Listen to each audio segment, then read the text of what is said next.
They say power makes you fearless. But lying in a hospital bed, listening to machines breathe for you, power feels very far away. 2 days ago, my phone never stopped ringing. Assistants, advisors, people asking what to do next. I was used to being needed. Then the accident happened. I don't remember the impact. I remember the silence right after. A silence so loud. Felt like the world had stepped back and was watching me fall.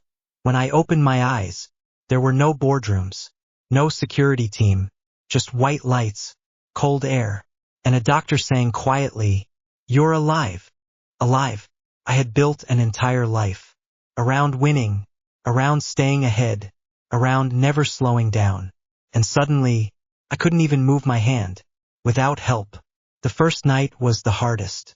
Not because of the pain, but because no one needed anything from me. No decisions. No signatures. No power. Just waiting. Nurses came in and out. Most were professional. Kind. One of them stayed longer. She didn't ask my name. She didn't recognize my face. She adjusted my pillow, checked the machines, and said, "Try to rest. You're safe here." That word stayed with me.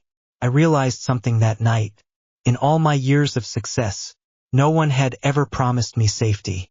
Only results. Only pressure. Only expectations. The next morning, a cleaner came in early. He smiled like it was the easiest thing in the world. He didn't know who I was either. To him, I was just another patient. And for the first time, that felt honest. Days passed slowly.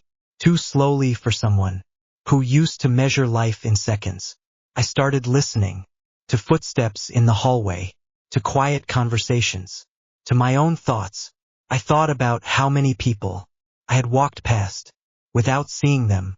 How many voices I ignored because they didn't sound important. One afternoon, the nurse asked me, "What scares you the most right now?" I wanted to say the accident, but the truth was heavier. I said, "Going back to the same life. Like this never happened." She nodded and said softly, "Then maybe this wasn't just an accident. Maybe it was a pause." I had never allowed myself one. In that bed, stripped of everything I thought defined me, I understood something simple. Money can build comfort. Power can build control. But only people build meaning. Today, I can finally stand again. Soon, the world will see me return. Strong, confident, unchanged. But I know the truth. I will leave this hospital with scars no one can see, and a lesson I carry quietly. Power didn't save me. People did. And this time, I won't forget them.